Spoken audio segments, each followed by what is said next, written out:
wrapping up an incident, law enforcement dealing with a pedestrian on a bridge. That's wrapped up now. We just have heavy traffic before the island westbound all the way into San Francisco, but all the lanes are clear.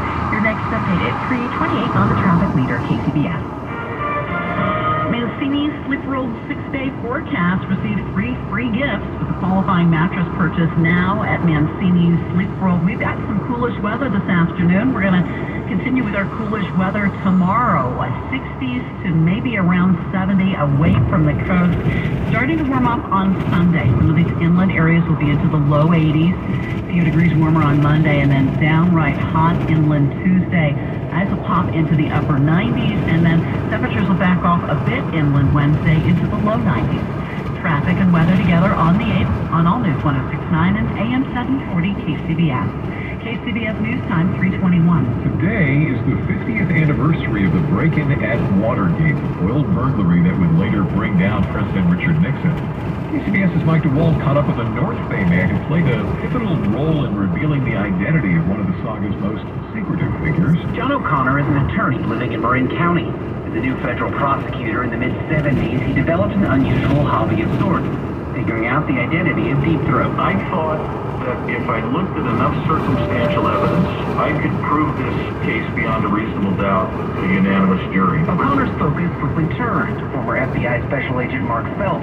After a chance meeting with Felt's grandson, he finally got the chance to speak with Felt himself in Santa Rosa. To try to talk him into admitting he was Deep Throat, to try to talk him into then allowing me to tell people he was Deep Throat. The result was a Vanity Fair article revealing Felt's identity. O'Connor says he noticed the change in Felt once the secret was out in the open. It was something that was nagging him. It was a closet door that he didn't want opened, a skeleton in his closet. In a time of great political pressure, O'Connor says Felt didn't buckle. If we did nothing else other than make a man happy about what he had done and sort of own everything he was, if there was nothing more to this than that, it was all worth it. In the North Bay, Michael Moore, KCBS. Today is also the anniversary of the very famous or infamous chase. On this date, back in 1994, a lot of people were watching O.J. Simpson leading police on a freeway chase. The former NFL star who was suspected in the murders of his ex-wife, Nicole Brown Simpson, and Ron Goldman failed to show himself at the police. Simpson was riding in a white Ford Bronco driven by his friend, Al Kelling. All of the TV networks carried the chase, even dumping broadcast of the NBA Finals. After about an hour, the Bronco pulled into the driveway of Simpson's Brentwood home, and he was arrested. Extreme heat is increasingly impacting residents of San Francisco. KCBS's Margie Schaefer reports that San Francisco is joining over 35 other cities to participate in NOAA's Urban Heat Watch campaign. The Heat Watch campaign is a data-driven project to measure how temperatures differ from neighborhood to neighborhood.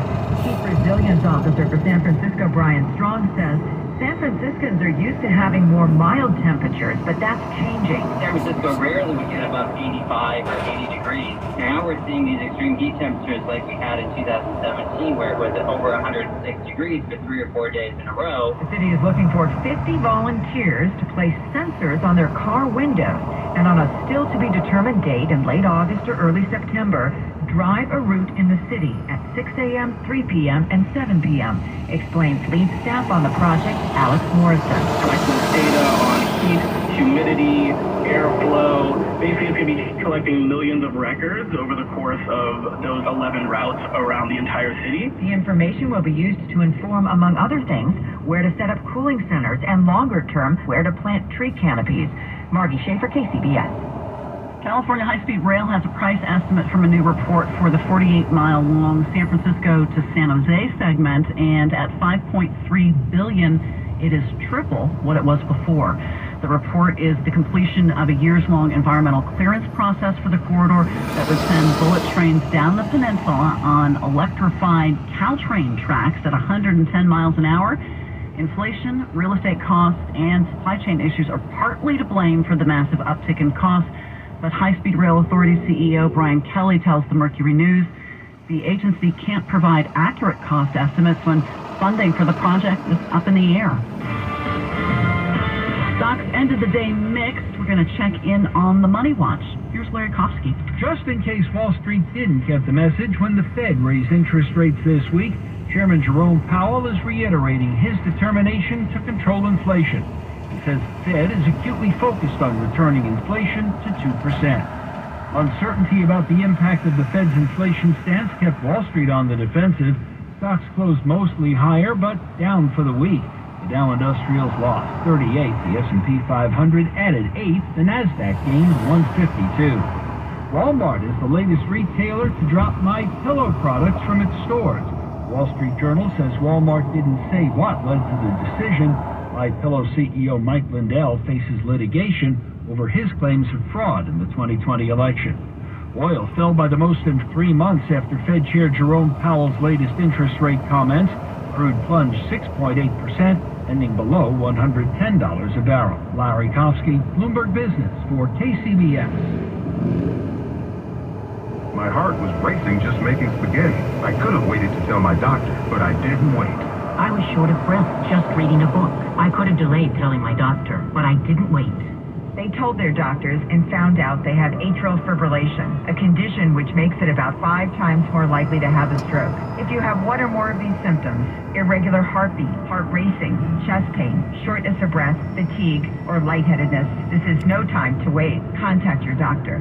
Brought to you by Bristol Myers Squibb and Pfizer. In the wee hours of the night, when everyone else is fast asleep, you're the one on third shift, burning the midnight oil. When a part fails and everything comes to a grinding halt, regardless of what the clock on the wall says, you leap into action. Grainger is with you and all the ones who get it done, with 24/7 customer support by phone or click to chat. Call, click Grainger.com, or just stop by. Grainger, for the ones who get it done. The people at European Sleepworks realize that your mattress is very important to your overall health. They choose components based on performance and durability, not just looks and profits. They strive to solve problems that affect your sleep.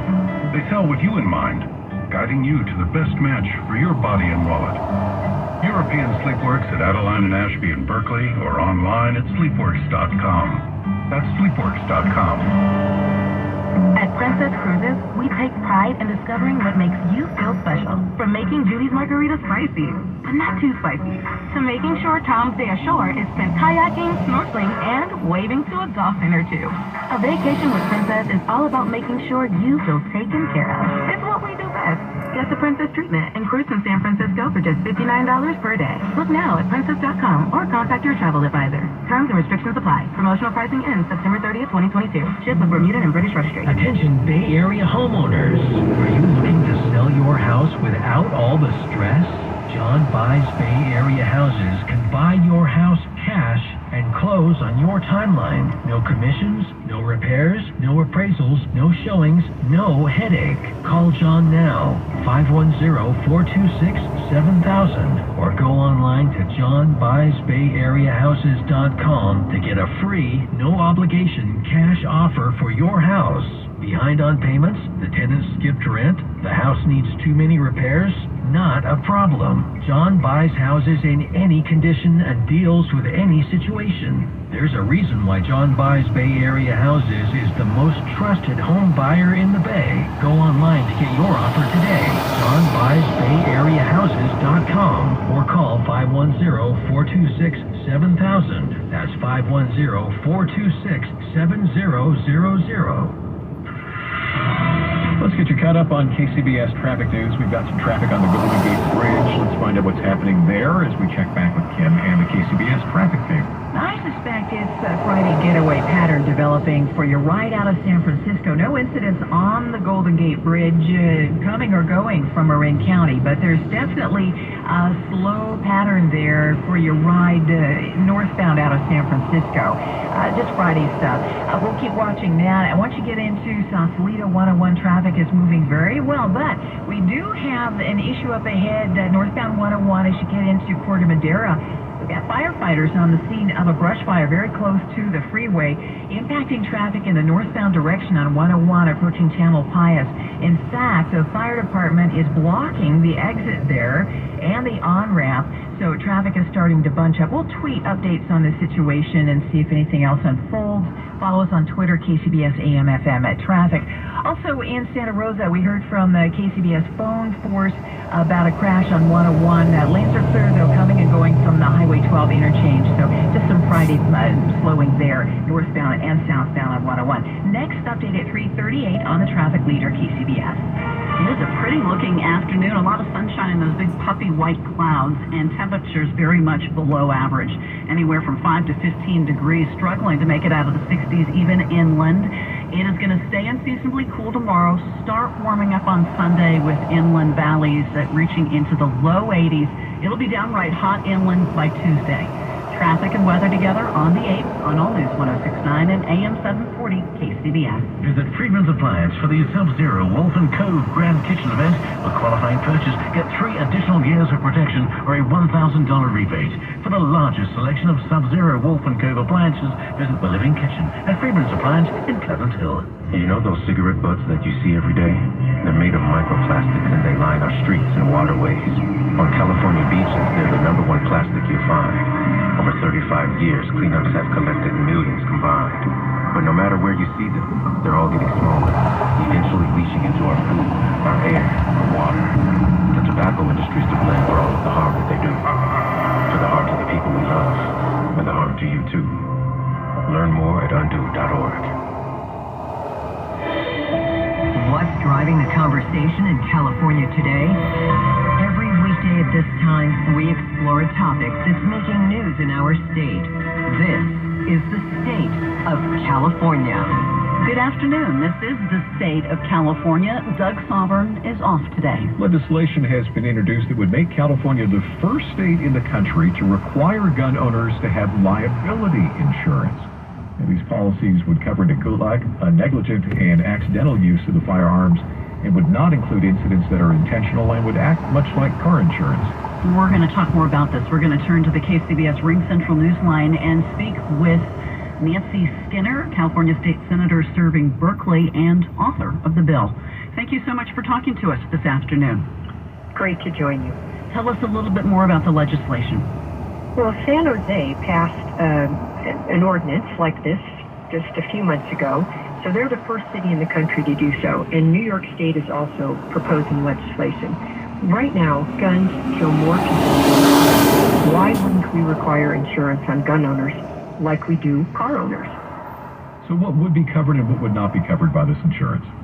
Well, it's straight liability insurance. So the fact that a gun owner doesn't have any liability insurance, and if there's a death that occurs due to their gun, or property damage, or even just an injury, who then bears the cost? When there's no insurance, we all do. So this would put it on the gun owner in the same way we put it on the car owner. So what is your hope? What are you trying to achieve here? I'm trying to achieve improved safety with guns and more responsible gun ownership. If you're a gun owner and you call your insurance to get that liability insurance, the insurer is going to ask, is your gun kept safe? Where is it kept? How many guns do you have? Do you have trigger locks? Are there children in your house? And depending on your answers, that's going to affect the cost of your premium. And the safer you are as a gun owner, the less premium you'd have to pay, and then the less likelihood there would be accidents or even in their homes suicide, because that gun would be put away and with a trigger lock and such things like that.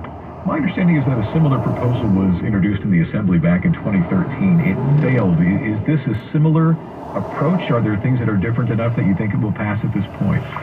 Well, that bill was introduced by my co-author, Assemblymember Phil Ting, and it never even got to a vote. So we can't quite determine whether it would have failed or not. I think today is so much different. We've already had, even though this bill may not necessarily stop a mass shooting, it is possible that it would. Because if you've got an 18-year-old in the house who uses your gun and they wouldn't otherwise have access to it and you've kept it safe, then maybe it would stop a mass shooting. So really, it's to get more safety from guns and more responsible ownership. What kind of reception have you gotten on this thus far, either from the gun industry, the insurance industry, or your fellow lawmakers? Well, there are already insurance products available. There are some gun owners who have them voluntarily, and there are some homeowner policies that include this type of liability coverage. Now, if I take San Jose's ordinance as a model, the gun organizations, which are basically backed by gun manufacturers, opposed the ordinance. However, law enforcement did not, and I'm very, very optimistic that in the climate of today, we will get this passed. Can you speak to the Second Amendment argument, that is, that this would somehow restrict Second Amendment rights for the right to bear arms? This does not restrict your ownership of a gun whatsoever, in the same way that requiring car insurance does not restrict your car ownership.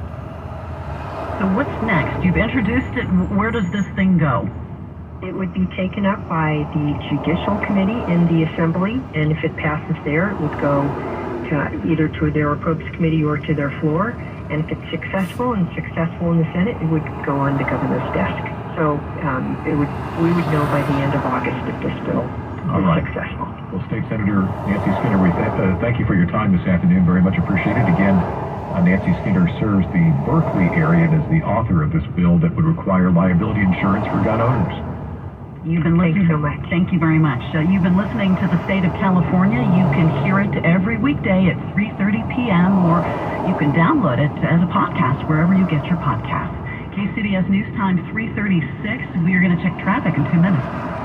Whether it's the news, the traffic, the weather, or your COVID-19 vaccinations, it's important to stay up to date. Sponsored by Pfizer and BioNTech. It's easy to think all money managers are pretty much the same, but at Fisher Investments, we're clearly different. Different? How? You sell high-commission investment products, right? No, Fisher Investments doesn't sell any commission-based investment products. Well, you must earn commissions on trades. Nope, never at Fisher. We're a fiduciary, obligated to act in our client's best interest. It's the highest standard of care for a financial advisor. How do you know what's in their best interest? We get to know our clients, and then tailor a portfolio based on their goals and needs.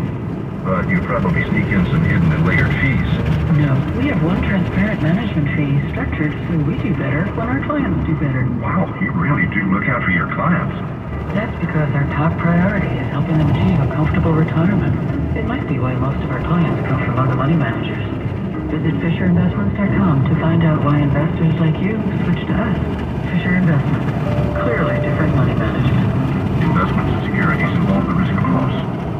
Smoke is back in churches. Our $6 smokehouse chicken meal is a juicy half chicken served with mashed potatoes and a honey butter biscuit.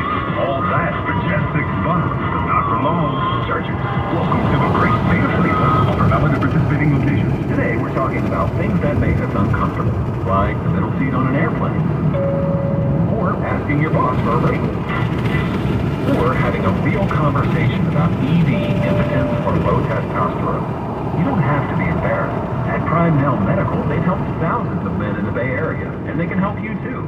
But don't take my word for it. Here's Dr. Robert Rowley from Prime Male Medical. We have virtually every medication known to man to help men. We specialize in treatments for ED and low T, and we have a 99% success rate. We offer a variety of treatments, including high-dose sublingual lozenges, ultrasound-based shockwave therapy, and injectable therapies. Most impotence problems can be treated in just one visit.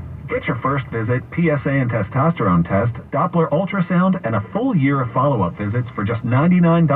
Learn more at PrimeMaleMedical.com or call 415-761-4037. That's 415-761-4037.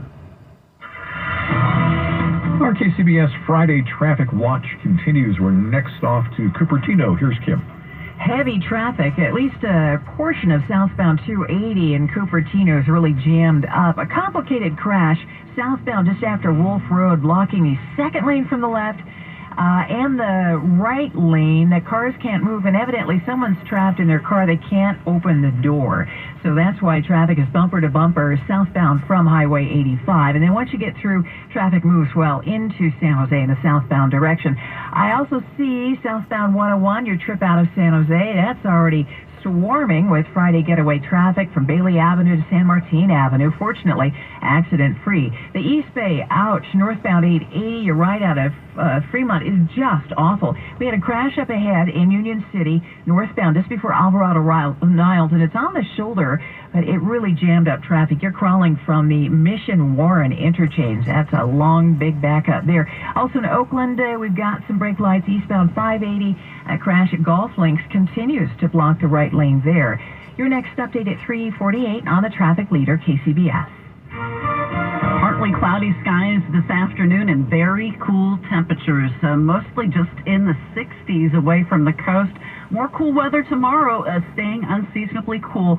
We will see a little bit of warming on Sunday.